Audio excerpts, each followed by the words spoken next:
ವ್ಯಾಖ್ಯಾಮುದ್ರಾಂ ಕರಸರಸಿಜೈಃ ಪುಸ್ತಕಂ ಶಂಖಚಕ್ರೆ ಬಿಭ್ರದ್ಭಿನ್ನಸ್ಫಟಿಕರುಚಿರೆ ಪಂಡರೀಕೆ ನಿಷನ್ನಃ ಅಮ್ಲಾನಶ್ರೀರಮೃತವಿಶದೈರಂಶಭಿಪ್ಲಾವಯನ್ ಮಾಮಾವಿರ್ಭೂಯಾದನಗಮಹಿಮಾ ಮಾನಸೇ ವಾಗಧೀಶಃ. ನಮಸ್ತೆ ಪ್ರಾಣೇಶ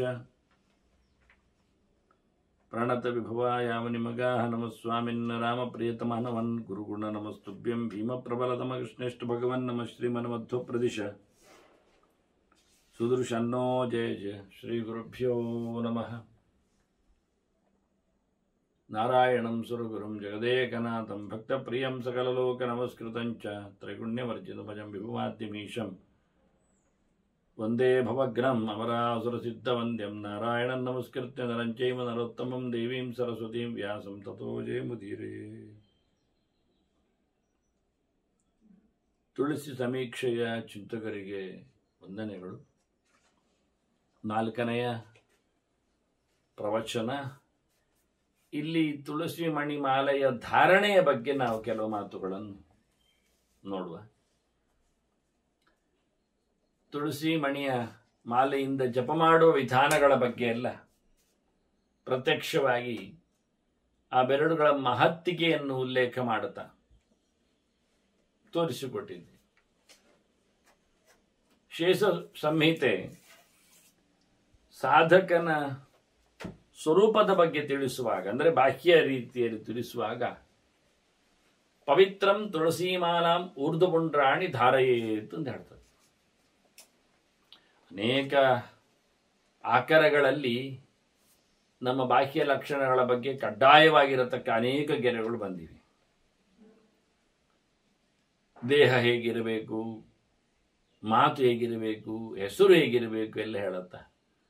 ಹಾಗೆ ಇಲ್ಲಿ ಹೇಳುತ್ತಾರೆ, ಪ್ರತಿನಿತ್ಯ ಊರ್ಧ್ವಪುಂಡ್ರಗಳನ್ನು ಹಚ್ಚಿಕೊಳ್ಳಬೇಕು ಮನುಷ್ಯ. ತನ್ನ ದೇಹದ ಭಾಗಗಳಲ್ಲಿ ಕೃಷ್ಣಮೆಟ್ಟಿದ ಮಣ್ಣಿನಿಂದ ಅವನ ನಾಮೋಚ್ಚಾರಣೆ ಮಾಡಿಕೊಳ್ಳುತ್ತಾ ಊರ್ಧ್ವನಾಮವನ್ನು, ಮೇಲ್ಮುಖದ ಪುಂಡ್ರಗಳನ್ನು, ತಿಲಕಗಳನ್ನು ಹಚ್ಚಿಕೊಳ್ಳಲಿಕ್ಕೆ ಉಂಟು. ಅದು ಎಷ್ಟು ನಿತ್ಯವೋ ಹಾಗೆಯೇ ತುಳಸಿ ಮಣಿಮಾಲೆ ಧಾರಣೆ ಅಂತ ಇಲ್ಲಿ ಉಲ್ಲೇಖ ಮಾಡ್ತಾರೆ. ಒಟ್ಟಿಗೆ ಪವಿತ್ರಂ ತುಳಸೀಮಾಲಾಂ ಊರ್ಧ್ವಪುಂಡ್ರಾಣಿ ಧಾರಯೇತ್. ಪವಿತ್ರವನ್ನು ಧಾರಣೆ ಮಾಡಬೇಕು. ಪವಿತ್ರ ಅಂದರೆ ಇಲ್ಲಿ ಸುಮಾರು ಅರ್ಥಗಳಿವೆ ಪವಿತ್ರ ಶಬ್ದಕ್ಕೆ. ಒಂದು, ಪವಿತ್ರ ಅಂದರೆ ಜಪ ಮಾಡುವಾಗ ನಾವು ದರ್ಬೆ ಹೆಸರುಗಳಿಂದ ಮಾಡಿಕೊಂಡ ಅನಾಮಿಕೆಗೆ ಸಿಕ್ಕಿಸಿಕೊಳ್ಳತಕ್ಕಂತಹ ಪವಿತ್ರ, ದರ್ಬೆಯ ಪವಿತ್ರ. ಪವಿತ್ರ ಪಾಣಿಹಿ ಆಚಮ್ಯ ಪವಿತ್ರಂ ಧೃತ್ವ ಅಂತ ಕಾರಿಕೆಗಳಲ್ಲೆಲ್ಲ ಹಾಗೆ. ಕೌಶಿಕ್ಯ ಪೌಪಸ್ಪೃಶ್ಯ ವಾಗ್ವಜ್ರಂ ವಿಸದರ್ಜ ಅನ್ನುವಲ್ಲಿ ಶೃಂಗಿ ಶಾಪ ಕೊಡುವಾಗ ಕೌಶಿಕಿ ಕುಶಾಪಾಣಿ ಅಂತ ಆಚಾರ್ಯ ಹೇಳ್ತಾರೆ. ದರ್ಬೆ ಇಟ್ಕೊಂಡು, ದರ್ಬೆ ಕೈಗೆ ಸುತ್ತಿಕೊಂಡು ಮಂತ್ರ ಜಪ ಮಾಡಿ 7 ದಿನದೊಳಗಾಗಿ ಸಾಯ್ತಿ ನೀನು, ಹಾವು ಕಚ್ಚಿ ಅಂತ ಶಾಪ ಕೊಡುತ್ತಾನೆ. ಅಂದರೆ ಮಂತ್ರವನ್ನು ಪಠಿಸಬೇಕಾದ್ರೆ, ನೆನಪಿಸಿಕೊಳ್ಳಬೇಕಾದ್ರೆ ಪವಿತ್ರದ ಧಾರಣೆ ಬೇಕು. ಪವಿತ್ರದ ಧಾರಣೆ ದರ್ಬೆ ಹೆಸರುಗಳಿಂದ ಮಾಡಲಿಕ್ಕೆ. ನಾನು ಪವಿತ್ರ ವಿಷಯದಲ್ಲಿ ಅದನ್ನು ಸಂಧ್ಯಾ ಸಮೀಕ್ಷೆಯಲ್ಲಿ ಕೊಟ್ಟಿದ್ದೇನೆ. ಇದು ಒಂದು ಹೊರಗಿನ ಅರ್ಥ, ಪವಿತ್ರವನ್ನು ಹಾಕಿಕೊಳ್ಳಲಿಕ್ಕೆ ಉಂಟು ಅಂತ. ಪವಿತ್ರಂ ಅಂದರೆ ಚರಣಂ ಪವಿತ್ರಂ ವಿತತಂ ಪುರಾಣಂ ಅಂತ ಆ ಮಂತ್ರ ಹೇಳುವಾಗ, ಪವಿತ್ರಂತೆ ವಿತತಂ ಬ್ರಹ್ಮಣ ಸ್ಮತೆ ಅನ್ನುವಲ್ಲಿ ಅಲ್ಲ. ಪವಿತ್ರ ಅಂದರೆ ಸುದರ್ಶನಕ್ಕೆ ಪರ್ಯಾಯವಾಚಿ ಶಬ್ದ. ಅದು ಅಂದರೆ ಮುದ್ರಾಧಾರಣೆ ಮಾಡಿಕೊಂಡಿರಬೇಕು, ಅವನು ತಪ್ತ ಮುದ್ರಾಧಾರಣೆ ಮಾಡಿರಬೇಕು ಅಂತ. ಅದೊಂದು ಮುಖ. ಕೇವಲ ಮುದ್ರಾಧಾರಣೆಯನ್ನು ತಪ್ತ ಮಾತ್ರ ಅಲ್ಲ, ಅವನು ಸುದರ್ಶನ ಶಂಖಗಳನ್ನೆಲ್ಲ ಆಭರಣಗಳನ್ನಾಗಿಸಿಕೊಂಡು ಧಾರಣೆ ಮಾಡಿರಬೇಕು ಅಂತ. ಪವಿತ್ರನ್ ಧಾರೇತ್ ಅನ್ನುವಲ್ಲಿ ಇಷ್ಟೆಲ್ಲ ಅನೇಕಗಳ ಅರ್ಥಗಳಿವೆ. ಅದರೊಟ್ಟಿಗೆ ಮುಖ್ಯವಾದ ತುಳಸಿ. ನಮಗೆ ಹೇಳಲಿಕ್ಕೆ ಬೇಕಾದದಲ್ಲ, ವಿವರಣೆ ಅಲ್ಲ. ತುಳಸಿ ಮಾಲೆಯನ್ನು ಸಹ ನಿತ್ಯವಾಗಿಯೂ ಹಾಕಿಕೊಳ್ಳಿಕ್ಕೆ ಉಂಟು ಅಂತ ಹೇಳ್ತಾರೆ. ಇದೆಲ್ಲ ಹಾಕಿಕೊಂಡ್ರೆ ಏನೆಲ್ಲ ಫಲ ಉಂಟು ಅಂತ ಸ್ಕಂದ ಪುರಾಣದಲ್ಲಿ ವಿವರಣೆ ಕೊಡ್ತಾರೆ ಬಹಳ ಚೆಂದಾಗಿ. ತುಳಸಿ ಕಾಷ್ಟ ಮಣಿಬಿಹಿ ಭೂಷಿತ ಪುಣ್ಯಮಾಚರೇತ್. ಒಳ್ಳೆಯ ಕರ್ಮಗಳನ್ನು, ಪುಣ್ಯ ಅಂದರೆ ಒಳ್ಳೆಯ ಕರ್ಮ ಅಂತ ಅರ್ಥ. ಒಳ್ಳೆಯ ಕರ್ಮಗಳನ್ನು ತುಳಸಿ ಮಾಲೆಯನ್ನು ಹಾಕ್ಕೊಂಡು ಅಲಂಕೃತನಾಗಿ, ಅದು ಚಂದ ಯಾವುದು ಅದರಿಂದ. ಭೂಷಣ ಅಂದರೆ ಅವನಿಗೆ ಅಲಂಕಾರ ಯಾವುದು ಅಂತ ಕೇಳಿದ್ರೆ ತುಳಸಿ ಮಣಿಮಾಲೆಯೇ ವ್ಯಕ್ತಿಗೆ ಅಲಂಕಾರ, ಬೇರೆ ಏನು ಅಲಂಕಾರ ವಸ್ತುಗಳು ಇಲ್ಲ. ಅದರಿಂದಲೇ ಭೂಷಿತನಾಗಬೇಕು ಅವನು. ಅದರಿಂದ ಪುಣ್ಯಕರ್ಮಗಳನ್ನು ಮಾಡಲಿ. ಏನೇನು ಪುಣ್ಯಕರ್ಮ? ಜಪ ಮಾಡೋದಾಗ್ಲಿ, ಹೋಮ ಮಾಡೋದಾಗ್ಲಿ, ಪೂಜೆ ಮಾಡೋದಾಗ್ಲಿ, ದಾನಕ್ಕೆ ಕೂತ್ಕೊಳ್ಳಿ, ದಾನವನ್ನು ನೀಡಲಿ, ಅವನು ವ್ರತಗಳನ್ನು ನಡೆಸಿಕೊಡ್ಲಿ, ಅಧ್ಯಯನಕ್ಕೆ ತೆರಳಲಿ, ಓದಲಿಕ್ಕೆ, ಹೀಗೆ ಯಾವುದೇ ಕರ್ಮಗಳನ್ನು ಮಾಡುವುದಾದರೂ ತುಳಸಿ ಮಣಿಮಾಲ ಧಾರಣೆ ಕಡ್ಡಾಯವಾಗಿರಬೇಕು ಅಂತ ಉಲ್ಲೇಖ ಮಾಡ್ತಾನೆ. ಒಳ್ಳೆ ಕೆಲಸ ಮಾಡುವಾಗ ಯದ್ಯದ್ ಕರೋತಿ ತತ್ ಸರ್ವಂ ಅನಂತ ಫಲದಂ ಭವೇತ್. ಇದರಿಂದ ಲಾಭ ಏನು ಕೇಳಿದರೆ ಮಾಡಿದ್ದಕ್ಕೆ ಪೂರ್ಣವಾದ ಫಲ, ನೆಗ್ಲೆಕ್ಟ್ ಮಾಡುವಾಗಿಲ್ಲ. ತುಳಸಿ ಮಣಿಮಾಲೆ ಹಾಕಿದ್ದರಿಂದ ಮಾಡಿದ ಕೆಲಸದಲ್ಲಿ ಇರತಕ್ಕಂಥ ಪೂರ್ಣ ಫಲವನ್ನು, ಪರಮೋಚ್ಚವಾದ ಫಲವನ್ನು, ಬೇಕಾದಷ್ಟು ಎಂಡ್ಲೆಸ್ ಅಂತಾರೆ, ಅಂತಹ ಫಲವನ್ನು, ಪರಮಾತ್ಮನ ಪ್ರೀತಿ ವಿಶೇಷವಾದಂತಹ ಫಲವನ್ನು ಖಂಡಿತವಾಗಿ ಅವನು ಪಡಿತಾನೆ. ಮಾಲೆಯನ್ನು ಈಗ ನಾನು 2-3 ಅಂಶಗಳನ್ನು ಹೇಳಿದೆ. ಇದರ 7-8 ಅಂಶಗಳ ಬಗ್ಗೆ, ಧಾರಣೆಯ ಬಗ್ಗೆ ಇವತ್ತು ಮಾತಾಡ್ತೇನೆ. ಮಾಲೆಯನ್ನು ದೇವರಿಗೆ ಹಾಕಿದ ನಂತರ ತಾನು ಹಾಕೊಳ್ಬೇಕು. ನಿವೇದ್ಯ ಕೇಶವೇ ಮಾಲಾಂ ತುಳಸಿ ಕಾಷ್ಟ ಸಂಭವಾಂ ವಹತೇಯೋ ನರಹ ಭಕ್ತ್ಯ ತಸ್ಯ ನೈವಾಸ್ತಿ ಪಾತಕಂ. ದೇವರಿಗೆ ಹಾಕುವ ಮೂಲಕ ಆ ತುಳಸಿಯ ಮಾಲೆ ಅದು ನಿರ್ಮಾಲ್ಯ ಆಗ್ತದೆ, ತುಳಸಿ ಹಾಕಿದ ಹಾಗೆ. ಆ ಬಳಿಕ ನಾವು ಧಾರಣೆ ಮಾಡಲಿಕ್ಕಿರುವಂಥದ್ದು. ಹಾಗೆ ಮಾಡಿದರೆ ಪಾಪದ ನಿವೃತ್ತಿ ಆಗ್ತದೆ ಅಂತಾರೆ. ಮುಖ್ಯವಾಗಿ ವಿಷಯ, ತಸ್ಯ ನೈವಾಸ್ತಿ ಪಾತಕಂ, ಅವನಿಗೆ ಪಾಪ ಬರುವುದಿಲ್ಲ, ಪಾಪ ಅಂಟುವುದಿಲ್ಲ. ಪಾಪ ತಾಗದಂತೆ ಮಾಡತಕ್ಕಂತಹ ಶೀಲ್ಡ್ ಕೆಲಸ ತುಳಸಿ ಮಣಿಮಾಲೆ ಮಾಡುತ್ತದೆ. ಮನುಷ್ಯನಿಗೆ ಯಾವುದೇ ರೀತಿಯಾದ ಕ್ಷುದ್ರೋಪದ್ರವಗಳು, ದುಷ್ಟಶಕ್ತಿಗಳು ಅವನನ್ನು ಆಕ್ರಮಿಸುವುದಿಲ್ಲ ತುಳಸಿ ಮಾಲೆ ಹಾಕಿಕೊಂಡ್ರೆ ಅವನು. ಆದ್ದರಿಂದ ಭಗವಂತನಿಗೆ ಇದನ್ನು ಹಾಕಿಬಿಟ್ಟು ನಾರಾಯಣನಿಗೆ ಇದನ್ನು ಸಮರ್ಪಿಸಿಕೊಂಡು ತಾನು ಹಾಕಿಕೊಳ್ಳಲಿಕ್ಕೆ ಉಂಟು ಅಂತ ಬಹಳ ಸ್ಪಷ್ಟವಾಗಿ ಧಾರಣೆಯ ಮುಂಚಿನ ಕೆಲವು ಮಾತುಗಳು. ಮತ್ತು ಇದನ್ನು ಬ್ರಾಹ್ಮಣ ತುಳಸೀಮಾಲಾಂ ಧಾತ್ರೀಮಾಲಾಂ ವಿಶೇಷತಃ ಮಹಾಪಾತಕ ಸಂವರ್ತ್ರೀಂ ಧರ್ಮಕಾಮಾರ್ಥದಾಯಿನೀಂ ಎನ್ನುವುದಾಗಿ ಗರುಡ ಪುರಾಣದಲ್ಲಿ ಹೇಳುವಾಗ ಕಾಲಿಪಾತಕ ಹೋಗ್ತದೆ ಅಲ್ಲ, ಮಹಾಪಾತಕಗಳು ಹೋಗ್ತವೆ ಅಂತ ಹೇಳ್ತಾ ಉಂಟು. ಬ್ರಹ್ಮಹತ್ಯಾದಿ, ಸುರಾಪಾನಾದಿ ಮಹಾಪಾಪಗಳು, ತುಂಬಾ ಅನ್ಯಾಯ. ಅಂತಹ ಮಹಾಪಾಪಗಳಿಂದ ಆದ ನಿವೃತ್ತಿ ಆಗ್ತಾನೆ. ಈ ಪ್ರಕಾರವಾಗಿ ತುಳಸಿಯ ಮಾಲೆಯನ್ನು ಆತ ಧಾರಣ ಮಾಡಿದ್ರಿ.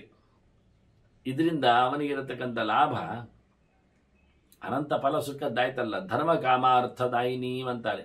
ಅವನಿಗೆ ಚತುರ್ವಿಧ ಪುರುಷಾರ್ಥದಲ್ಲಿ 3 ಗ್ಯಾರಂಟಿ ಅಲ್ಲ, ಮೋಕ್ಷವ ಗ್ಯಾರಂಟಿ ಅಲ್ಲ ಏನು, ಅದನ್ನು ಉಲ್ಲೇಖ ಮಾಡ್ತಾರೆ. ಮಾಡಿದ್ದೇವೆ, ನಾನು ಕೇಳಿದ್ದೇನೆ.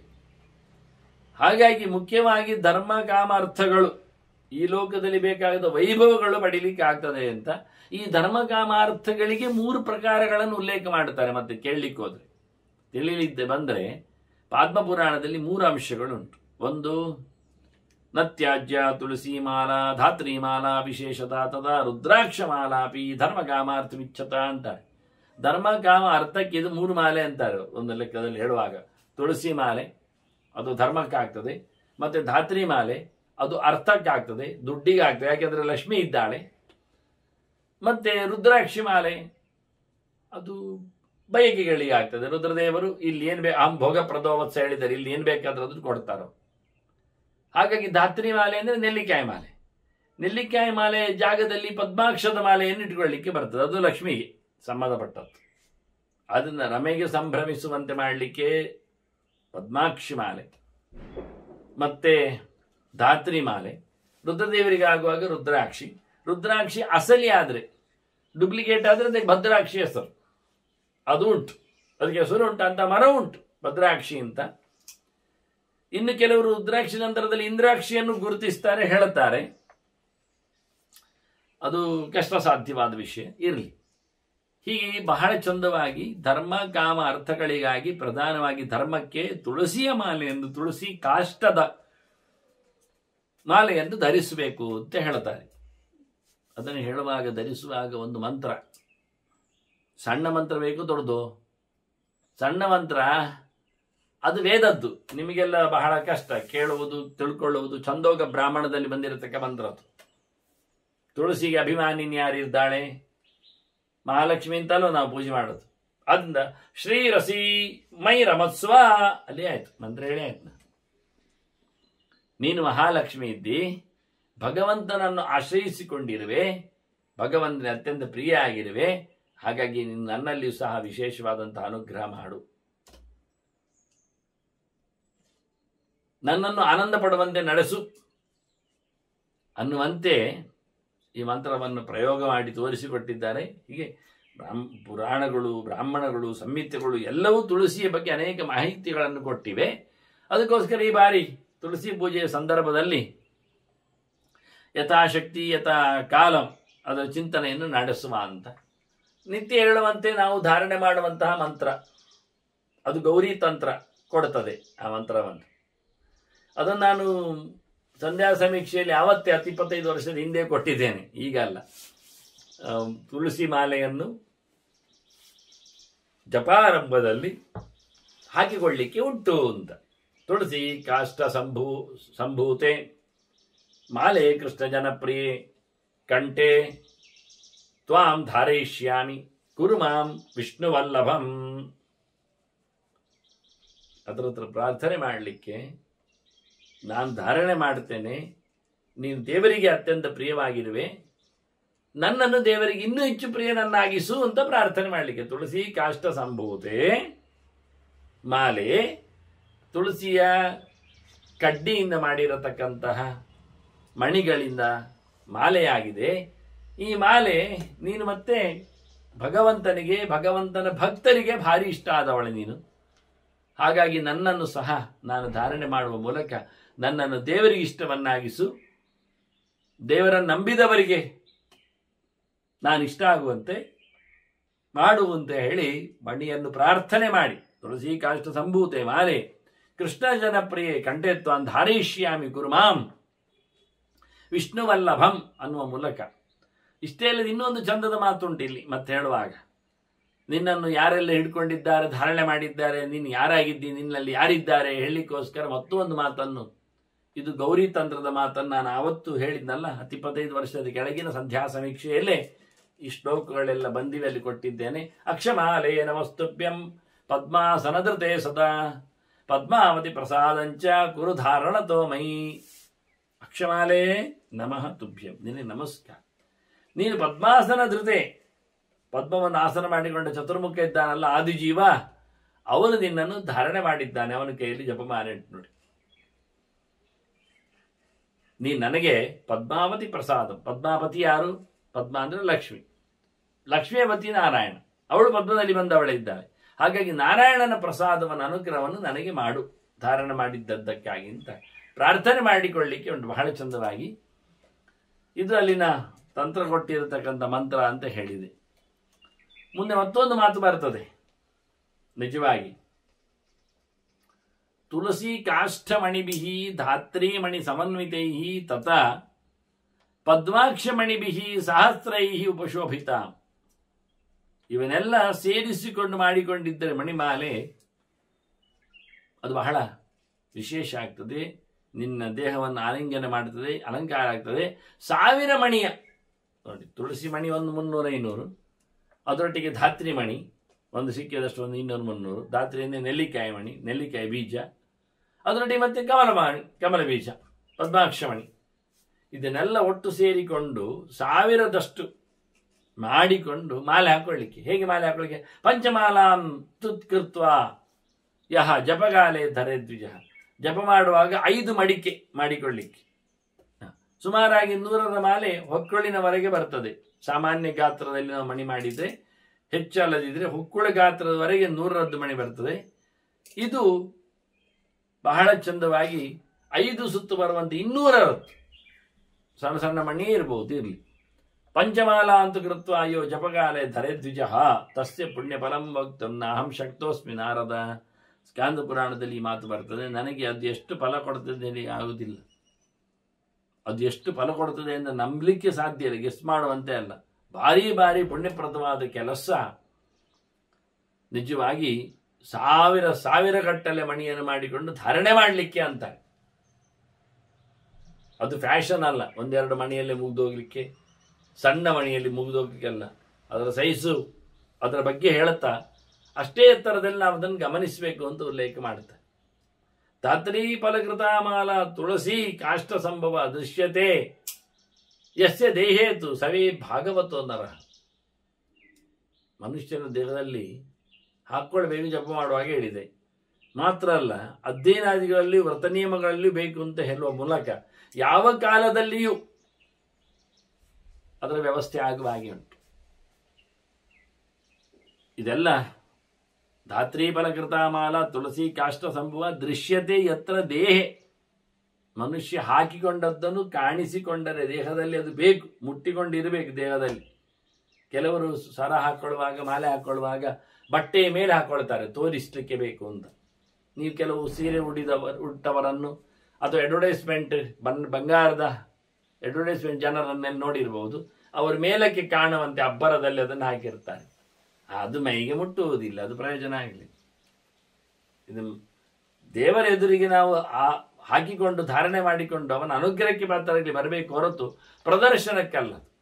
ಅಂದರೆ ಯಾರು ತಮ್ಮ ದೇಹದಲ್ಲಿ ಧಾರಣೆ ಮಾಡ್ತಾನೋ ಈ ದೇವರಿಗೆ ಕೊಟ್ಟಿರತಕ್ಕಂಥ ಆಸ್ತಿಯನ್ನು, ದಿವ್ಯವಾದಂತಹ ತುಳಸಿಯ ಮಾಲೆಯನ್ನು ಅವನು ಹಾಕ್ಕೊಂಡ್ರೆ ಅವನು ಸವೈ ಭಾಗವತವನ್ನು, ಅವನು ಭಗವಂತ ಅಂತ ಅರ್ಥ.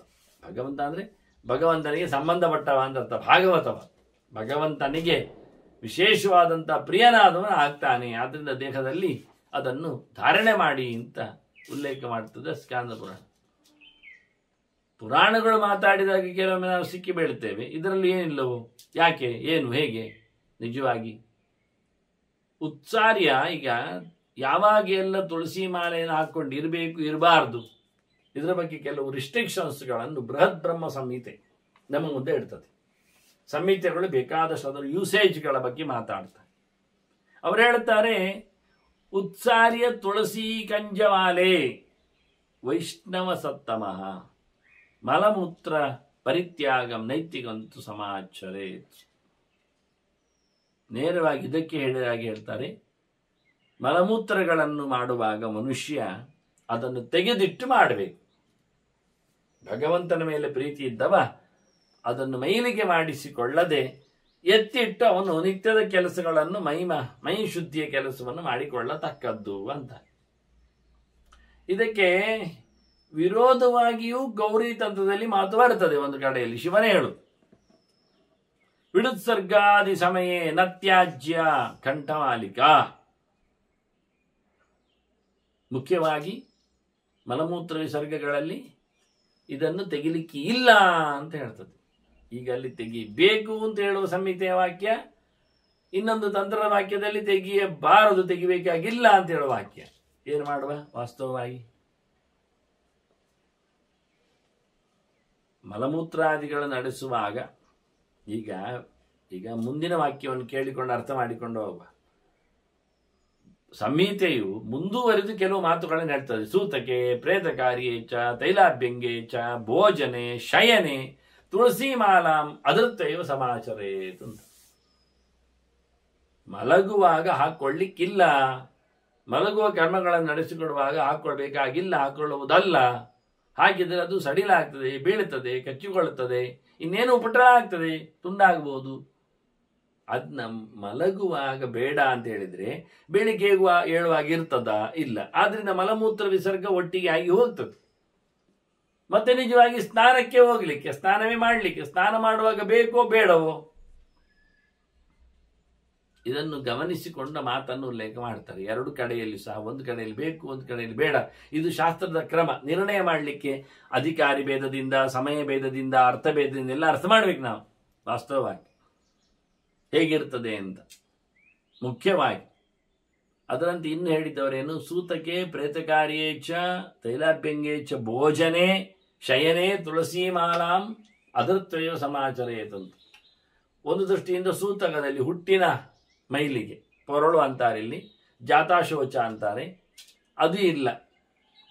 ಅವನು ಅದರಲ್ಲೇ ಮನೆಯವನೇ ಆಗಿದ್ದು, ಹುಟ್ಟಿದ್ದು ಆಗಿದ್ರೆ ನೋಡ್ತೇನೆ ನೋಡಿ ಇವರು ವಾಕ್ಯ ಹೇಗೆ ಉಂಟು ಅಂತ. ಅದರಂತೆ ಒಂದ್ಸತಿ ಹೇಳುವಾಗ ಏನು ಹೇಳಿದ್ರು ಅವರು, ಆಶೋಚದ ಬಗ್ಗೆ ಹೇಳುವಾಗ ಪ್ರೇತಕಾರಿ ಏಚ, ಪ್ರೇತಕಾರಿ ಅಂದರೆ ದಹನಾದಿಗಳಲ್ಲಿ ಅಂತಲೇ ಅರ್ಥ, ಹೆಣ ಮುಟ್ಟಿಕೊಂಡಿರುವ ಕೆಲಸಕ್ಕೆ. ಇಂತಹ ಸಂದರ್ಭದಲ್ಲಿ ಮಾಲೆ ಬೇಡ ಅಂದರು. ತೈಲಾಭ್ಯಂಗೆ, ಎಣ್ಣೆ ಹಚ್ಚಿ ಸ್ನಾನ ಮಾಡುವಾಗ ಅಡ್ಡ ಆಗ್ತದೆ ಮೈಯಲ್ಲಿ, ಬೇಡ. ಮತ್ತೆ ಭೋಜನೆ, ಊಟ ಮಾಡುವಾಗ ಹಾಕೊಳ್ಳೋದು ಬೇಡ, ಅದು ತಾಗ್ತದೆ ಊಟ ಮಾಡುವಾಗ ಬಗ್ಗಿದ್ರೆ ಊಟಕ್ಕೆ. ಹಾಗಾಗಿ ಮಾಲೆಯನ್ನು, ತುಳಸಿ ಮಾಲೆಯನ್ನು ಕುತ್ತಿಗೆಯಲ್ಲಿ ಊಟ ಮಾಡುವಾಗೆಲ್ಲ ಬಳಸಲಿಕ್ಕಿಲ್ಲ ಅಂತ ಹೇಳಿದರು ಸಂಹಿತಾಕಾರರು.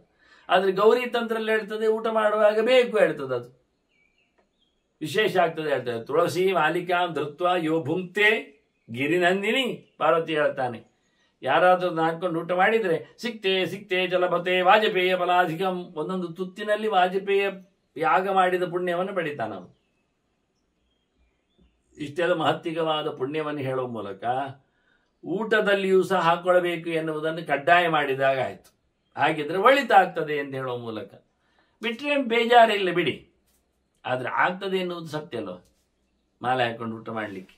ನೋಡಿ, ಊಟ ಮಾಡುವಾಗ ನೀವು ಬಟ್ಟೆಯನ್ನು ಉಪಯೋಗಿಸಿಕೊಳ್ತೀರಿ, ಅದನ್ನು ಹಿಂದಿನವರಿಂದ ಮುಟ್ಟಿಸಲ್ಪಟ್ಟದ್ದು, ಅಂದರೆ ಒಂದು ದೃಷ್ಟಿಯಿಂದ ರಜಕ ಮುಟ್ಟದೇ ಇದ್ದದ್ದು, ಬೆಳಿಗ್ಗೆ ಅದನ್ನು ವಿಶೇಷವಾಗಿ ಒಣಗಲಿಕ್ಕೆ ಹಾಕಿದ್ದದ್ದು. ಹೀಗೆ ನಾವು ಊಟಕ್ಕಾಗಿ ಬೇರೆ, ಜಪಕ್ಕಾಗಿ ಬೇರೆ ಅಂತ ಪಟ್ಟೆಗಳ ವಿಧಾನಗಳನ್ನು ಮಾಡಿಕೊಳ್ಳುತ್ತೇವೆ ಡ್ರೆಸ್ ಬಗ್ಗೆ. ಹಾಗೆಯೇ ತುಳಸಿ ಮಣಿ ಮಾಲೆಯನ್ನು ಸಹ ಎರಡು ರೀತಿಯಿಂದ ಎರಡು ಸ್ಪೇರ್ ಮಾಡಿಕೊಳ್ಳಿಕ್ಕೆ ಉಂಟು. ಒಂದು, ಅದು ಮನೆಯಲ್ಲೇ ಇಡಲಿಕ್ಕೆ, ಹೊರಗೆ ಹೋಗುವಂತಿಲ್ಲ, ಹೊರಗಿನವರ ಸಂಪರ್ಕಕ್ಕೆ ಒಳಗಾಗುವುದಿಲ್ಲ, ಅದು ಖಾಲಿ ಜಪ ಮಾಡಲಿಕ್ಕೆ ಮಾತ್ರ. ಮತ್ತೊಂದು, ಊರೆಲ್ಲ ತಿರುಗಲಿಕ್ಕೆ ಬೇಕು. ಹಾಗೆ ಬಟ್ಟೆ ಮಡಿಯಲ್ಲಿ ಸಹ ಊಟಕ್ಕಾಗುವಾಗ ಅದನ್ನೆಲ್ಲ ತೊರೆದು ಮನೆಯಲ್ಲಿ ತೆಗೆದಿಟ್ಟದನ್ನೇ ಕಟ್ಟಿಕೊಂಡು ಊಟ ಮಾಡು, ಕೈಕಾಲು ತೊಳೆದು. ಅದರಂತೆ ಮಾಲೆಯೂ ಸಹ ಊಟಕ್ಕೆ ಒಂದು ಬೇರೆ, ನಿತ್ಯಕ್ಕೆ ಒಂದು ಬೇರೆ ಅಂತ ಎರಡು ಮಾಡಿದ್ರೆ ಹೊರಡು ಹೋಗುವಾಗ ಬೇರೆ, ಅದು ಎಲ್ಲರೂ ಮುಡುತ್ತಾರೆ, ಎಲ್ಲರೂ ಇಡ್ತಾರೆ, ಏನೋ ಬಗೆ ಆಗ್ತದೆ. ಹಾಗಾಗಿ ತಿರುಗಾಟದಲ್ಲಿರುವಾಗ ಬಟ್ಟೆ ಬೇರೆ ಇರುವಂತೆ, ಊಟಕ್ಕೆ ಬಂದಾಗ ಬಟ್ಟೆ ಬೇರೆ ಮಾಡುವಂತೆ ಈ ಉಪವೀತವನ್ನು ಸಹ, ಹಿಂದೆಲ್ಲ ಕೆಲವೊಮ್ಮೆ ಶ್ರಾದ್ದಗಳಲ್ಲಿ ಮೊದಲ ದಿವಸ ಉಪವೀತ ಬೇರೆ ಹಾಕ್ಲಿಕ್ಕಿತ್ತಂತೆ, ಇನ್ನು ದೊಡ್ಡ ದೊಡ್ಡ ಸೇವೆಗಳಲ್ಲಿ ಬೇರೆ ಹಾಕಿಸ್ತಾರಂತೆ ಬೇರೆ ಕಡೆಯಲ್ಲಿ.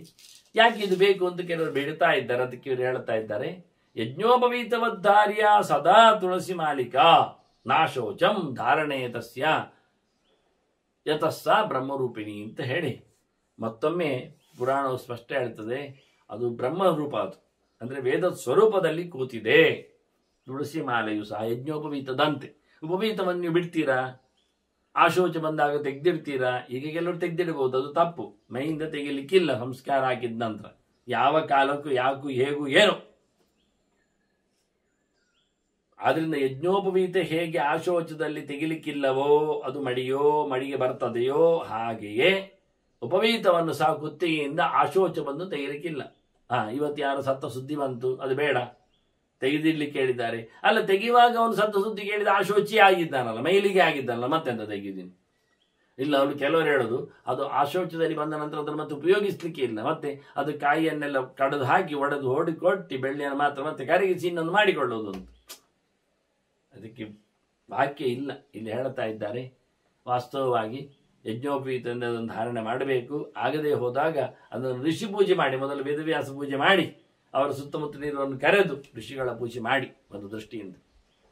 ಹೀಗಾಗಿ ಈ ಯಜ್ಞೋಪವೀತದ ಅಂತೆ ಹೊರಗೆ ಇಡದೆಯೇ ಅದನ್ನು ಉಪಯೋಗಿಸಿಕೊಳ್ಳಿಕ್ಕೆ ಉಂಟು ಅನ್ನುವಾಗ ಅದಕ್ಕೇನು ಹೇಳಿದ್ರು, ನಾಶೋಚಂ ಧಾರಣೆ ತಸ್ಯಾಹ ಯತಸ್ಸ ಬ್ರಹ್ಮರೂಪಿಣಿ. ಅದಕ್ಕೆ ಆಶೋಚದಲ್ಲಿ ಮೈಲಿಕ್ಕಿಲ್ಲ ಅಂದರೆ ಆಶೋಚದಲ್ಲಿ ಹೇಗೆ ಜಪ ಮಾಡಲಿಕ್ಕೆ ಉಂಟೋ ಹಾಗೆ ಜಪ ಮಾಡಬೇಕಾದ ನೋಡಿ. ಆಶೋಚ ಸತ್ತವರದ್ದಾಗಲಿ ಹುಟ್ಟಿದವರದ್ದಾಗಲಿ, ಜಾತಾಶೋಚ ಮೃತಾಶೋಚ ಎರಡರಲ್ಲಿ ಜಪ ಬಿಡ್ಲಿಕ್ಕಿಲ್ಲ, ಉಪವೀತವನ್ನು ತೆಗಿಲಿಕ್ಕೂ ಇಲ್ಲ.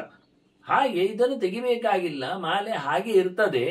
ಮತ್ತೆ ಹೊರಗೋಗುವಾಗ ಮೈಲಿಗೆ ಮಾಲೆ ಬೇರೆ ಇರ್ತದೆ, ಜಪದ ಮಾಲೆ ಬೇರೆ ಇರ್ತದೆ. ಆಶೋಚದಲ್ಲಿ ಹಾಕೊಳ್ಳುವಂಥದ್ದು ಹೊರಗೆ ಹೋಗುವ ಮಾಲೆ, ಒಳಗಿರುವಂಥದ್ದು ಪೀಠದ ಒಳಗಿರುವಂಥದ್ದು ಪೀಠದಲ್ಲೇ ಇರ್ತದೆ. ಅದನ್ನು ಪೂಜೆಯಿಂದ ಹೊರಗೆ ಬಂದಾಗ ಅವನು ತನ್ನ ಮಾಲೆಗಳನ್ನೆಲ್ಲ ಹಾಕಿಕೊಂಡದ್ದನ್ನೆಲ್ಲ ತ್ಯಾಗ ಮಾಡಿ ಬರಬೇಕು ದೇವರ ಕೋಣೆಯಿಂದ.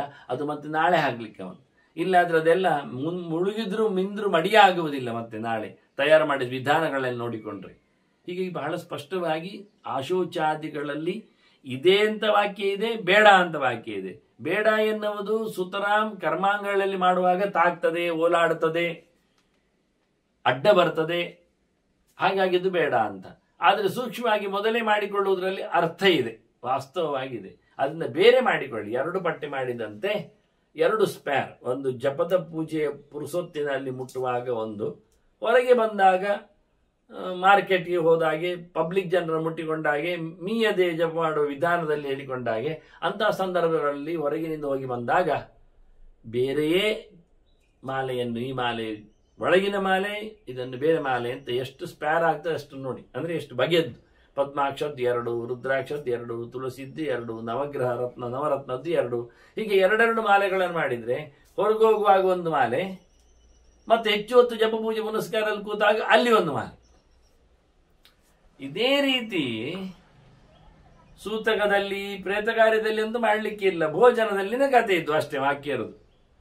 ತೈಲಾಭ್ಯಂಗ ಮಾಡಿಕೊಂಡಾಗ ಅಲ್ಲ, ಅದು ಬೇಕಾಗಿಲ್ಲ, ಅಡ್ಡ ಆಗ್ತದೆ, ಅದು ಎಣ್ಣೆ ಹಾಕ್ಲಿಕ್ಕೆ ಕಷ್ಟ ಆಗ್ತದೆ. ಅದರಂತೆ ಪ್ರೇತ ಕಾರ್ಯ ಅಂದ್ರೆ ಶವದ ಕೆಲಸ, ಶವ ಮುಟ್ಟುವ ಕೆಲಸ ಮಾಡಿದ್ರೆ ಅದು ಮೈಲಿಗೆ ಆಗ್ತದೆ. ತುಳಸಿ ಯಾವಾಗ ಮೈಲಿಗೆ ಅಂದ್ರೆ ಶವ ಸ್ಪರ್ಶಕ್ಕೆ ಬಲಿಯಾದರೆ, ನೇರ ಅಲ್ಲ, ನಮ್ಮ ಪರಂಪರೆ ಇಟ್ಕೊಳ್ಳಿ, ಅದನ್ನ ಅವನು ಪ್ರತ್ಯೇಕ ಹಾಕ್ಕೊಳ್ಬೇಕಾಗ್ತದೆ.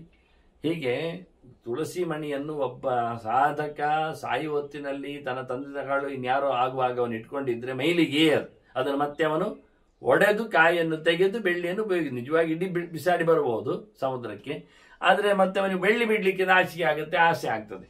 ಹಾಗೆ ಕಾಯಿಯನ್ನು ಮತ್ತೆ ಸುತ್ತ ಹಾಕುವುದಲ್ಲ, ಅದನ್ನು ಚೆನ್ನಾಗಿ ಅದರಿಂದ ಬೇರ್ಪಡಿಸಿ ಸೀದಾ ಅದರದ್ದು ತೂತು ಕಳೆದು, ಇಲ್ಲಾಂದ್ರೆ ಮತ್ತೊಮ್ಮೆ ರಿಯೂಸ್ ಆಗ್ಬೋದು, ಆಗದಂತೆ ಮಾಡಿಕೊಳ್ಳಿಕ್ಕೋಸ್ಕರ ಅದನ್ನು ಉಲ್ಲೇಖ ಮಾಡಿದ್ರು. ಹೀಗೆ ಸೂತಕದಲ್ಲಿ ಪ್ರೇತ ಕಾರ್ಯದಲ್ಲಿ ತೈಲಾಭ್ಯಂಗೇಚು ಭೋಜನೆ ಶಯನೆ ಚ ತುಳಸಿ ಮಾಲಂ ಅಸ್ಪೃಶನ್ ಅದೃತ್ವೇವ ಸಮಾಚಾರ ಮುಟ್ಟಿಕೊಳ್ಳದೆ ಮಾಡಲಿಕ್ಕುಂಟು. ಈಗ ಅದನ್ನೆಲ್ಲ ತಪ್ಪಿಸಿ ತುಳಸಿ ಕಾಷ್ಟ ಸಂಭೂತಾಂ ಕೃತ್ವಾ ಭುಂಕ್ತೆ, ಅದನ್ನು ತುಳಸಿ ಮಂಜರಿಯನ್ನು ಹೊತ್ತುಕೊಂಡು ದೇಹದಲ್ಲಿ, ಮತ್ತೆ ವಿಶೇಷವಾಗಿ ಧರ್ಮಾದಿಗಳನ್ನು ಮಾಡುವಾಗ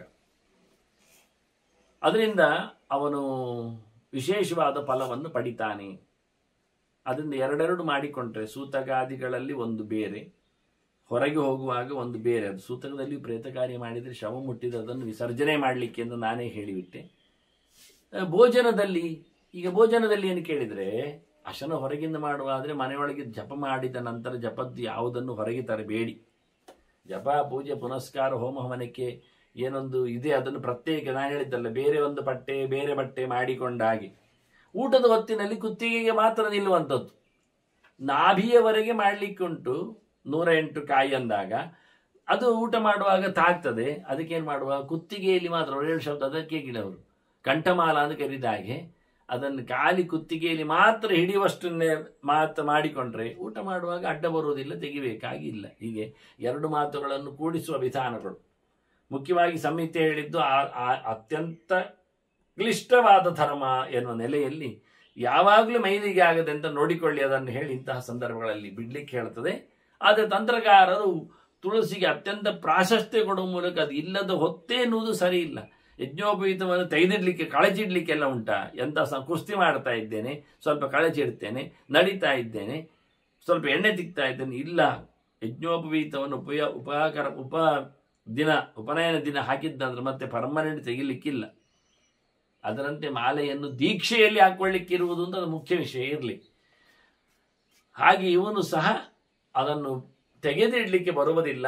ಶಮಾದಿಗಳು ಉಪಹತ ಆದರೆ ಅದನ್ನು ಡಿಸ್ಮಿಸ್ ಮಾಡಲಿಕ್ಕೆ ಬರ್ತದೆ ಅನ್ನುವುದನ್ನು ನಾನು ಹೇಳುವ ಮೂಲಕ ಮುಖ್ಯವಾಗಿ ತುಳಸಿ ಮಣಿ ಮಾಲೆ ಅದು ಎಂತಹ ಆಪತ್ತು ಕಾಲದಲ್ಲಿಯೂ ಮನುಷ್ಯನಲ್ಲಿ ಇರಬೇಕು. ಊಟದ ಹೊತ್ತಿನಲ್ಲಿಯೂ, ಆನಂತರ ಪಾಠದ ಹೊತ್ತಿನಲ್ಲಿಯೂ, ಮತ್ತೆ ಯಾವುದೇ ರೀತಿಯಾದ ಮಲಮೂತ್ರಾದಿಗಳ ವಿಸರ್ಗದ ಹೊತ್ತಿನಲ್ಲಿ ಅದು ಯಜ್ಞೋಪಯುಕ್ತದ ಅಂತ ಹೇಳಿದ್ರೆ ಅದು ಮಣಿ ಮಾಡಲಿಕ್ಕೆ ಬಲಕಿವಿಯಲ್ಲಿ ಇಟ್ಕೊಳ್ಳಿಕ್ಕೆ ಉಪಯುಕ್ತದ ಅಂತ ನೋಡಿ, ಅದೊಂದು ಕತೆ. ಅದನ್ನು ಮಾಡಿಕೊಳ್ಳಿಕ್ಕೆ ಉಂಟು ಅಂತ ಹೊರಗಿಟ್ಟೋದ್ರೆ ಯಾರದ್ದು ಎತ್ತಿಕೊಂಡು ಹೋಗ್ತಾರೆ, ಮತ್ತೆ ಅದು ಸತ್ಯವೇ. ಅದಕ್ಕಿಂತ ಮುಖ್ಯವಾಗಿ ಅದು ಮೈಲಿಗೆ ಆಗುವುದಲ್ಲ, ತುಳಸಿ ಮಡಿಯಾದ್ದು ನಮ್ಮನ್ನು ಮಡಿ ಮಾಡ್ತದೆ ದೇಹದಲ್ಲಿ ಹೇಳುವುದೇ ಮುಖ್ಯ ಇಲ್ಲಿ ವಿಷಯ. ಅದನ್ನ ಊಟದಲ್ಲಿ ನಾನು ಹೇಳಿದ ಹಾಗೆ ಬೇರೆ ಒಂದು ಮಾಡಿಕೊಂಡ್ರೆ, ಪ್ರಯಾಣದಲ್ಲಿ ಒಂದು ಬೇರೆ ಮಾಡಿಕೊಂಡ್ರೆ ಅಂದ್ರೆ ಊಟಕ್ಕೆ ಅದು ಆಗ್ತದೆ ಪ್ರಯಾಣದ್ದು. ಹೊರಗೆ ಬಂದಾಗ ಏನು ಆಗ್ತದೆ, ಒಳಗಿದ್ದೊಂದು ಬೇರೆ ಹೊರಗಿದ್ದೊಂದು ಬೇರೆ ಆಗಿದ್ರೆ ದಿನನಿತ್ಯ ಕರ್ಮಾಂಗಗಳನ್ನು ಒಳ್ಳೆಯ ಕರ್ಮಗಳನ್ನು ಮಾಡುವಾಗ ಅದನ್ನು ಹಾಕೊಂಡ್ರೆ, ಇದನ್ನು ಹೊರಗೋಗುವಾಗ ಮಾತ್ರ, ಸಂತೆಗೆ ಹೋಗುವಾಗ 10 ಜನರೆಲ್ಲ ಹತ್ತಿರ ಹೋಗುವಾಗ, ಬಸ್ ಯಾನದಲ್ಲಿ ನಿಲ್ಲುವಾಗ, ಇಂತಹ ಸಂದರ್ಭಗಳಲ್ಲೆಲ್ಲ ಎಲ್ಲರದ್ದು ಸಂಪರ್ಕ ಆಗಿರ್ತದೆ, ಯಾರ್ಯಾರು ಯಾವ್ಯಾವುದು ಆಗಿರ್ತಾರೆ, ಸೂತಗಾದಿಗಳು ಇದ್ದಿರ್ತಾವೆ. ಹೀಗಾಗಿ ಅಂತಹ ಸಂದರ್ಭದಲ್ಲಿ ಅದನ್ನು ಮುಟ್ಟಿಕೊಂಡ್ರೆ ಅದು ಹೊರಗಿದ್ದದ್ದು ಹೊರಗೆ ತೆಗೆದು ಬಂದಂತ, ಹೊರಗಿನ ಕರ್ಮಕ್ಕೆ ಬೇರೆ ಒಳಗಿನ ಕರ್ಮಕ್ಕೆ ಬೇರೆ ಅಂತ ಮಾಡಿಕೊಳ್ಳುವ ಮೂಲಕ ಈ ಮಂತ್ರಗಳ ಅರ್ಥವನ್ನು ನಾವು ಸರಿ ಮಾಡಬಹುದು ಅಂತ ಹೇಳುತ್ತೇನೆ. ಹೀಗೆ ಮುಂದಕ್ಕೆ ಇನ್ನು ಧಾರಣೆಯ ವಿಷಯದಲ್ಲಿ ಜಪ ಆಗುವಾಗ ಹಾಕಿಕೊಳ್ಳಬಾರದು ಹಿಂದೆ ಹೇಳಿ ಆಗಿದೆ. ಅದನ್ನು ಅಂದರೆ ಜಪ ಮಾಡುವ ಮಾಲೆಯನ್ನು ಹಾಕಿಕೊಳ್ಳಲಿಕ್ಕಿಲ್ಲ, ಹಾಕಿಕೊಂಡ ಮಾಲೆಯಿಂದ ಜಪ ಮಾಡಲಿಕ್ಕಿಲ್ಲ. ಹೇಗೆ ಪ್ರತ್ಯೇಕವಾಗಿ ಎರಡು ಉಂಟು, ಜಪಮಾಣಿ ಬೇರೆ, ಸರ ಭೂಷಣಕ್ಕೆ ಅಲಂಕಾರಕ್ಕೆ ಹಾಕಿದ ಸರ ಬೇರೆ. ಈ ಅಲಂಕಾರಕ್ಕೆ ಹಾಕಿದ ಸರದಲ್ಲಿಯೂ ಒಂದು ಎರಡು ಬಗೆಯಲ್ಲಿ ಬೇಕಾದರೆ, ಒಂದು ದೃಷ್ಟಿಯಿಂದ ಮಡಿಯಾಗಿರ್ಲಿಕ್ಕೋಸ್ಕರ ಮನೆಯೊಳಗಿನ ವಸ್ತು, ಹೊರಗೋಗುವಾಗ ಅದನ್ನು ಖಾಲಿ ಕುತ್ತಿಗೆಯಲ್ಲಿ ಹೋಗ್ಲಿಕ್ಕಿಲ್ಲ, ಕುತ್ತಿಗೆಯಲ್ಲಿ ಮಾಲೆ ಧಾರಣೆ ಮಾಡಲಿಕ್ಕೆ ಉಂಟು. ಆದರೆ ಇದು ರಿಪ್ಲೇಸಬಲ್ ಎನ್ನುವುದಂತೂ ಯಜ್ಞೋಪವೀತದಂತೆ ಅಲ್ಲ. ಯಜ್ಞೋಪವೀತದಂತೆ ಧಾರ್ಯ ಹೇಳಿದೆ, ಯಾಕೆಂದ್ರೆ ಬಿಡಲಾರದೆ ಹೊತ್ಕೊಂಡು ಹೋಗ್ಬೇಕು ಅಂತ ಹೇಳಲಿಕ್ಕೆ. ಉಪವೀತಗಳಿಗೆ ಆಶೋಚಾದಿಗಳಿಂದ ಮೈಲಿಗೆಯನ್ನು ಹೇಳುವುದಿಲ್ಲ ನಾವು, ಬದಲಾವಣೆ ಮಾಡಲಿಕ್ಕೆ ಉಂಟು ಕೆಲವೊಂದು ಸಂದರ್ಭಗಳಲ್ಲಿ ಮಾತ್ರ. ಹಾಗಾಗಿ ಇದನ್ನು ಸಹ ನಿತ್ಯ ಧರಿಸುವಂತಿರಬೇಕು. ಇಲ್ಲಿ ಯಜ್ಞೋಪವೀತ ತೆಗೆದಿಟ್ಟು ಹಾಕೊಳ್ಳುವಂತೆ ಅಲ್ಲ, ಇದು ತೆಗಿಲಿಕ್ಕೆ ಬರ್ತದೆ, ತೆಗೆದಿಟ್ಟು ಬೇರೊಂದು ಹಾಕಲಿಕ್ಕೆ. ಅದರಿಂದ ಜಪಪೂಜೆಗಳೆಲ್ಲ ಮುಗಿಸಿ ಹೊರಗೆ ಬಂದಾಗ ಅದರದ್ದು ಅಲ್ಲೇ ಬಿಟ್ಟು ಅದು ಮಡಿಯಲ್ಲಿದೆ. ಸಾಮಾನ್ಯ ಸ್ನಾನದಿಂದ ಅದು ಒದ್ದಿ ಆಗೋದಿಲ್ಲ. ತುಳಸಿ ಮಾಣಿಯ ಒಂದು ಮಾಲೆಯ ಒಂದು ಕಷ್ಟ ಏನು ಕೇಳಿದ್ರೆ, ಅದು ಮುಳುಗಿದ್ರು ಕೆಲವೊಮ್ಮೆ ಪೂರ್ಣ ಪ್ರಮಾಣದಲ್ಲಿ ನೀರು ಒಳಗೋಗಿ ಮಡಿ ಆಗುವುದಿಲ್ಲ. ನೀವು ಪೇಟೆಗೆ ಹೋಗಿ ಹಾಕೊಂಬಂದಿದ್ರೆ ಅಥವಾ ಬೆವರಲ್ಲಿಯೋ ಮಳೆಯಲ್ಲಿಯೋ ಬಂದವರಾಗಿದ್ರೆ ಅದನ್ನು ಎಷ್ಟು ಸಮಯದಿಂದ ಮಣಿ ಮಾಡಲಿಕ್ಕೆ ಆಗ್ತದೆ, ಅಷ್ಟು ಕೂಡಲೇ. ಹೀಗಾಗಿ ಎರಡು ಇದ್ರೆ ಒಳ್ಳೆಯದು, ಸ್ಪೇರ್ ಇದ್ರೆ ಚಂದ. ಇದರಿಂದ ಇತರ ಸಂದರ್ಭಗಳಲ್ಲಿ ಹೊರಗೆ ಹಾಕೊಳ್ಳಿಕ್ಕೆ ಸಾಮಾನ್ಯವಾದದ್ದನ್ನು ಆಯ್ಕೆ ಮಾಡಿಕೊಂಡ್ರೆ, ಸಣ್ಣದನ್ನು ಆಯ್ಕೆ ಮಾಡಿಕೊಂಡ್ರೆ, ನಾನು ಹೊರಗೆ ಹೋಗುವಾಗ ಸಾಮಾನ್ಯ ಎದೆ ಮುಟ್ಟದ, ಮತ್ತೆ ಮನೆಯಲ್ಲಿದ್ದಾಗ ದೇವರ ಪೂಜೆ ಪುನಸ್ಕಾರಗಳಲ್ಲಿದ್ದಾಗ ಅಷ್ಟೋತ್ತರ ಶತಮಾಲ ಅಂತ ಹೇಳಿಕೊಂಡು ಭಾರಿ ಉದ್ದದ ನಾಭಿಪರ್ಯಂತದ ಮಾಲೆ, ಗಟ್ಟಿಮುಟ್ಟಾದ ಮಾಲೆ, ಎಲ್ಲ ಬಗೆಯಲ್ಲಿಯೂ ಎಲ್ಲ ರೀತಿಯಲ್ಲಿಯೂ ಇರತಕ್ಕಂಥ ಮಣಿಗಳ ಮಾಲೆ, ಹೀಗೆ ತೆಗಿಬೇಕು ತೆಗಿಬಾರದು ಅನ್ನೋದರಲ್ಲಿ ನೀವೇ ತೀರ್ಮಾನ ಮಾಡಿಕೊಂಡು ತೆಗೆದರೆ ಊಟಾದಿಗಳಲ್ಲಿ ತೊಂದರೆಯನ್ನು ತಪ್ಪಿಸಬಹುದು ಅಂತ. ಆದರೆ ದೇಹದಲ್ಲಿ ಇಲ್ಲ ಆಗುವ ಒಂದು ಲೋಪ, ಇನ್ನೂ ಒಂದು ಮಾತು ಹೇಳ್ತದೆ ಗೌರಿ ತಂತ್ರ ಶ್ರಾದ್ದ ಪ್ರಕರಣದಲ್ಲಿ, ನಾನು ಮುಂದಕ್ಕೆ ಹೇಳುತ್ತೇನೆ. ಹಾಗಾಗಿ ಕುತ್ತಿಗೆ ಬೋಳಾಗಿರ್ಲಿಕ್ಕಿಲ್ಲ, ದೀಕ್ಷೆ ಅದು ಅಷ್ಟು ಜೋರಾಗಿರ್ತದೆ, ಮತ್ತೆ ಉಪವೀತ ಮೈಲಿಗೆ ಆಗುವುದಿಲ್ಲ, ಹಾಗೆ ಅದನ್ನು ಮೈಲಿಗೆ ಆಗುವುದಿಲ್ಲದ ಸಾಲಿನಲ್ಲಿ ಸೇರಿಸ್ತೇವೆ ಅಂತ ಹೇಳಿ, ಇದು ಎರಡು ಅಂಶಗಳಿಂದಾಗಿ ಇತರ ಸಂದರ್ಭಗಳಲ್ಲಿ ಮಲಗುವಾಗ ಕೈಕಾಲುಗಳಿಗೆ ಎಡವಂತೆ ದೊಡ್ಡದಾಯಿದ್ರೆ ಆಗುವುದಿಲ್ಲ. ಬರೇ ಸಣ್ಣದ್ದು ಸಪೂರದ್ದು ಸಣ್ಣಕ್ಕಾಯಿದು ಕುತ್ತಿಗೆಯಲ್ಲಿದ್ದಾಗ ಆದರೆ ಅವರೆಷ್ಟು ಜೋರಿದ್ದಾರೆ ಕೇಳಿದರೆ, ತುಳಸಿ ಮಣಿ ಮಾಲೆ ಅದು ನೆಲಕ್ಕೆ ತಾಗಬಾರ್ದಂತೆ. ಕೊನೆಗೆ ಅದಕ್ಕೇನು ಮಾಡುವ, ಕುತ್ತಿಗೆಯಲ್ಲಿ ಟೈಟ್ ಕಟ್ಟಿಕೊಳ್ಳೋದು. ಮಲಗುವಾಗ ಕುತ್ತಿಗೆ ಒಂದು ನೆಲಕ್ಕೆ ತಾಗುವುದಿಲ್ಲ, ತಲೆ ತಾಗ್ತದೆ, ಬೆನ್ನು ತಾಗ್ತದೆ. ಏನು ಮಾಡಿದ್ರು ಅಡ್ಡಗಿಡ್ಡೆ ಮಾಡಿದ್ರು ಕುತ್ತಿಗೆ ತಾಗುವುದಿಲ್ಲ. ಇನ್ನೇನಾದ್ರೂ ಗೋಣು ಮುರಿದು ಕುತ್ತಿಗೆಯನ್ನು ನೆಲಕ್ಕೆ ತುಂಬಿಸ್ಬೇಕು ನಾವು ವ್ಯಾಯಾಮ ಮಾಡುವ ಮೂಲಕ. ಹಾಗಾಗಿ ಕುತ್ತಿಗೆಯಲ್ಲಿ ಧಾರಣೆ ಮಾಡಲಿಕ್ಕೆ ಹೇಳುವ ಔಚಿತ್ಯ, ಮತ್ತೆಲ್ಲ ಭಾಗಗಳು ದೇಹದ್ದು ನೆಲಕ್ಕೆ ತಾಗ್ತದೆ, ಬೆನ್ನಾಗಲಿ ಕೈ ಆಗಲಿ ಎಲ್ಲ ಅದು ತಾಗುವುದಿಲ್ಲ, ತಾಗಿಸಲಿಕ್ಕೆ ಕಷ್ಟ ಆಗ್ತದೆ ಅನ್ನೋ ನೆಲೆಯಲ್ಲಿ ಅದನ್ನು ವಿಶೇಷವಾಗಿ ಸಣ್ಣ ಮಟ್ಟಿನಲ್ಲಿ ಧಾರಣೆ ಮಾಡಿಕೊಳ್ಳಿಕ್ಕಾದರೂ ಊಟ ಆಗುವಾಗ ಉಪದ್ರ ಆಗದಂತೆ ಮಾಡಿಕೊಳ್ಳುವಲ್ಲಿ, ಮತ್ತು ಅಂಥವರನ್ನೇ ಉಣಬಡಿಸುವ ಕತೆ ಉಂಟು ಎನ್ನುವ ವಿಷಯಗಳನ್ನೆಲ್ಲ ನಾವು ಮತ್ತೆ ಇನ್ನು ಗೌರಿ ತಂತ್ರದಲ್ಲಿ ಅನೇಕ ಅಂಶಗಳ ಬಗ್ಗೆ ಮಾತಾಡಿದ್ದಾರೆ. ಇಲ್ಲಿ ನಮಗೆ ವಿರೋಧ ಬಂದದ್ದು ಗೌರಿ ತಂತ್ರದಿಂದ, ಗೌರಿಗೆ ಶಿವ ಹೇಳಿದ ಮಾತುಗಳಿಂದಾಗಿ ಅದಕ್ಕೆ ಅನ್ಯಾರ್ಥವನ್ನು ಕಲ್ಪನೆ ಮಾಡಲಿಕ್ಕೆ ಬರ್ತದೆ. ಸಾಮಾನ್ಯ ಆಶೋಚಗಳಿಗೆಲ್ಲ ತೆಗಿಬೇಕಾಗಿಲ್ಲ, ದೂರದಿಂದ ಬರುವ ಆಶು ತನ್ನ ಕುಟುಂಬದ್ದೇ ಆಗಿದ್ರೆ ಅವನು ತೆಗಿಲೇಬೇಕಾಗ್ತದೆ. ಅದು ಹೆಣ ಮುಟ್ಟಿದ ನಂತರ ಅದು ಅಲ್ಲಿಗೆ ಮೈಲಿಗೆ ಆಗ್ತದೆ. ಎಲ್ಲಿಗೆ ಹೆಣದ ನಂತರದಲ್ಲಿ ದರ್ಭೆಗೆ ಮುಂತಾದ ವಸ್ತುಗಳಿಗೆಲ್ಲ ಮುಗಿದೋಯ್ತು ಕತೆ ಅಂತಾರೆ, ಪಾವಿತ್ರ್ಯ ಮತ್ತೆ ಸಿದ್ಧಿಸುವುದಿಲ್ಲ. ಹಾಗೆ ಇದನ್ನು ಸಹ ಚಿಂತನೆ ಮಾಡಲಿಕ್ಕೆ ಬರ್ತದೆ ಅನ್ನುವ ನೆಲೆಯಲ್ಲಿ ಈ ಬಾರಿ ಧಾರಣೆಯ ಬಗ್ಗೆ ಒಂದಿಷ್ಟು ಮಾತುಗಳನ್ನು ಉಲ್ಲೇಖ ಮಾಡಿ, ಮತ್ತೆ ತುಳಸಿಯ ಮಹಿಮೆಗಳ ಬಗ್ಗೆ ಇನ್ನಿತರ ಅಂಶಗಳ ಬಗ್ಗೆ ನಾವು ಚಿಂತನೆಯನ್ನು ಮಾಡುವ. ಶ್ರೀಕೃಷ್ಣ ನಾರಾಯಣ ನಾರಾಯಣ ನಾರಾಯಣ.